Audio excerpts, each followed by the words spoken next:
Hi, good afternoon. This is Lunch with Laura. I hope you guys are having a wonderful day, and I hope you guys are having a good lunch. Today we're going to be talking about, are you the one who's too picky?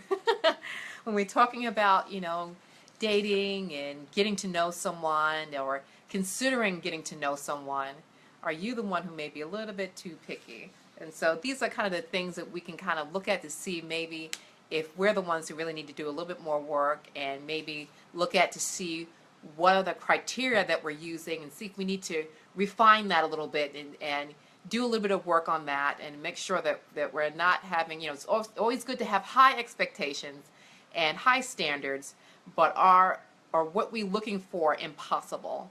Okay, are we weeding out too many people who may be good fit, or maybe that God wants to put in our path to help us to learn something, so that we get to know that person, not necessarily to have a long-term romantic relationship with them, but we ought to learn something from them and to grow and become a better person because we came into contact with them. Okay? And so sometimes some women, they think that guys are not attracted to them if they don't call them within the first 24 hours that they meet and give them their number. Is that something that's realistic? Is that something that's too picky? Some men, don't want to call you within the first 24 hours because they don't want to look too anxious, too desperate.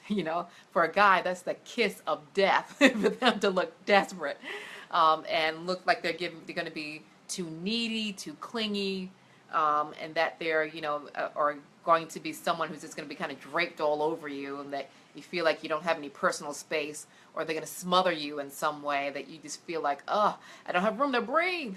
And so, if you're using that as a drop dead criteria, that, you lose their number, you never answer their phone call because you think that you're an afterthought, sometimes we have to, get to kind of know them a little bit to feel out, how do they feel about that particular issue, and sometimes you just don't know because you're just meeting them. And so, if you think, 24 hours, oh my gosh, he was just messing around, then, that might be, you might be cutting off some guys who may be someone who would really enrich your life in some way.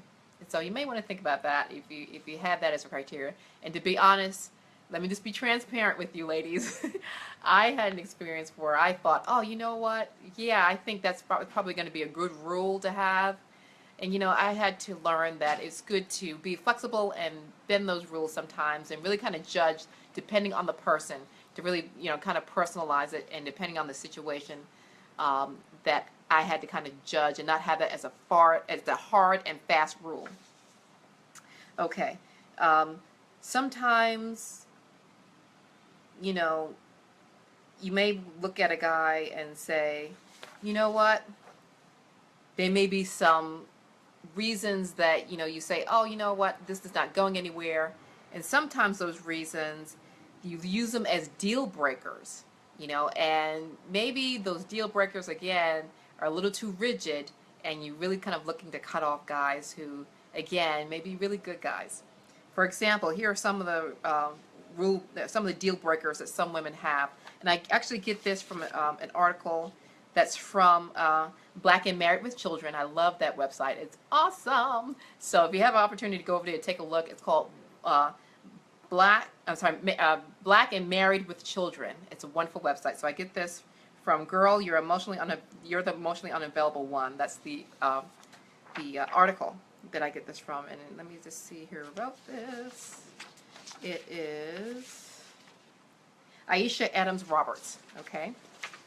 And so these are some of the things that some women use as deal breakers when they're getting to know a guy. So he didn't make me laugh on the first phone call. So they said, you know what, I'm not going to talk to them again. I'm like, okay, that you may want to look at that again, reevaluate that again, okay? Another one was, he had a southern drawl that makes him sound uneducated, and I'd be embarrassed around my friends, even though this guy has a college degree. And I'm like, you know how rare it is to find an African-American guy, a black guy that has a college degree, and because they have a southern drawl, you don't like that and you won't talk to him? I don't know. I don't know if that's a good reason. If he acts like a jerk, and treats you bad, okay, you don't want to talk to him then. But just because he has an accent, okay.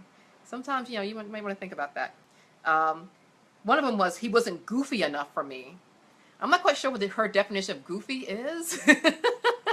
But maybe she just thought he wasn't fun enough, you know, he wasn't playful enough. I think that's kind of where she was going with that, I hope.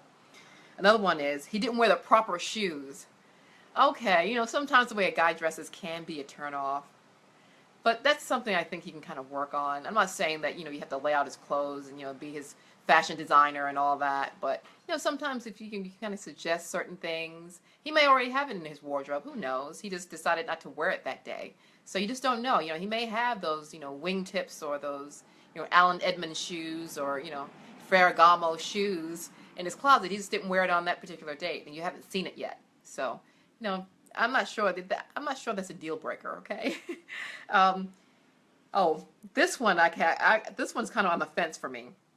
Says he wanted to take me to get ice cream for a first date instead of taking me to dinner.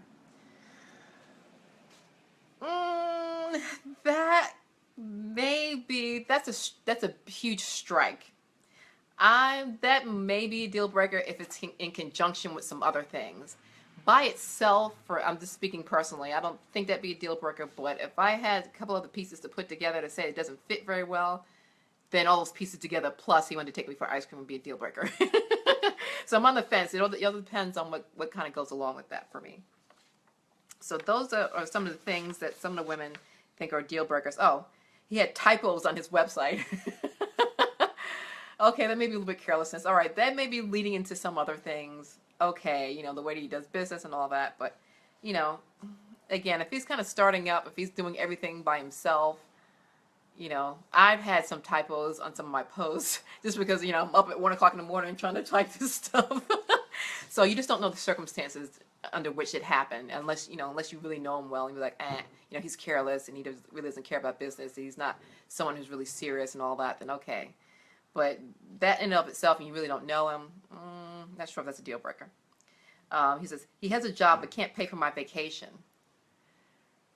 You know, what's the circumstances behind that? You know, has he had another relationship? Has he been married? Does he have kids that he's supporting? You know, what's the circumstances behind that? You know, you have to be careful with that. Oh, this one, he's 5'11", and he will be my height if I wear heels. All right, I have to admit, I am just about 5'7", and I'm a girl that likes my heels. I like my makeup, and I like my heels. Would I date a guy who would be shorter than me if I had heels on? I haven't had that I haven't come across that yet. But that wouldn't be a deal breaker for me. If he was a great guy, if he was Prince's height, and I think Prince was like 5'2" or 5'3", something like that. You know, I would go out with him. I'd give him a chance. You know, that would not be a deal breaker for me. He was shorter than I was. Just, you know, he just might be a great guy. One of the deal breakers is he has children from a previous marriage, and I'm too old to have kids, so seeing him would make me resentful. I think that brings up some things that maybe, you know, the young lady who said that may, you know, really have to think about and work on, because, you know, that really narrows the pool of guys. You know, if you're older, you know, if you're in the 20s, that's a different story. But if you're in your 30s and your 40s, you know, it's going to be highly likely, not always, but highly likely that you know, most guys that you meet are going to have kids. You know, that's just life. You know, most people have kids. This is the bottom line.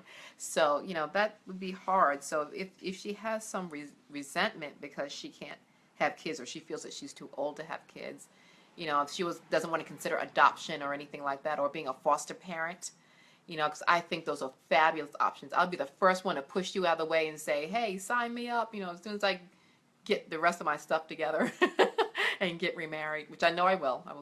God promised me I'm going to get remarried. You know, if he doesn't have kids, or, you know, if we want to consider having kids, you know, adoption is a great option. And it doesn't have to be, you don't have to adopt a small baby either. You know, adopt an older kid, maybe in grade school or junior high school. You know, kids need forever homes, and I won't get off on that. That's for another video. But, you know, I'm a big proponent of that. So maybe that's something, you know, if she's feeling resentful and, you know, running into circumstances that she's really highly likely to run into, I highly suggest that she would do some work on that, get some counseling. Not maybe, if she's uncomfortable having traditional counseling, talk to a pastor at church, talk to, an older family member who she knows that she can really glean wisdom from, and really kind of help her to process her feelings, work through them, and really drop all that baggage of resentment, because it's going to be hard finding a guy who doesn't have kids. Sometimes some women they overvalue their me time. They'll say, they won't really compromise. They'll say, you know what, I get my nails done at 11 o'clock every Saturday, and so if you had something planned or something you wanted to do, or if there was a game that you wanted me to go, if it's a baseball game or whatever, football game, whatever it is that you wanted me to go to, forget it. If it's at 11 o'clock on Saturday, forget it. So if you have that kind of rigid schedule where you're really not willing to be flexible, that may be a problem. Also, the last thing is, if you're bored in a stable relationship, if he's a great guy, responsible, shows up for work, has a good income, if he's a dad, if he pays attention to his kids and spends valuable time, doesn't mean that he's always in their face and has his kids every weekend. Sometimes that's hard, because then he's always bouncing with his ex with that. But if the time that he actually does have an opportunity to spend with them, if it's quality time, which I think is so important, if it's quality time, not just warehousing the kids, picking up the kids and warehousing the kids with his mother. No, I'm talking about he really spends time with them, and interacts with them. I'm not talking about interacting, he's still half on his phone, texting half the time he has the kids. No, really engaged with them.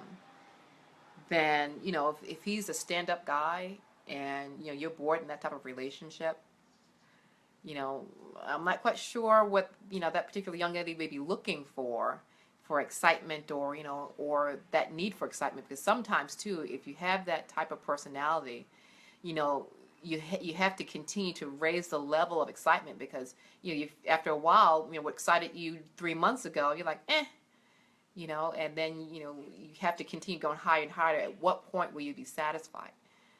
So that's a red flag for me. The bells and whistles start to go off in my head if I start to hear that, if someone is in a stable relationship, is bored, and you're like, I don't want to deal with you anymore, and he's a stand-up guy.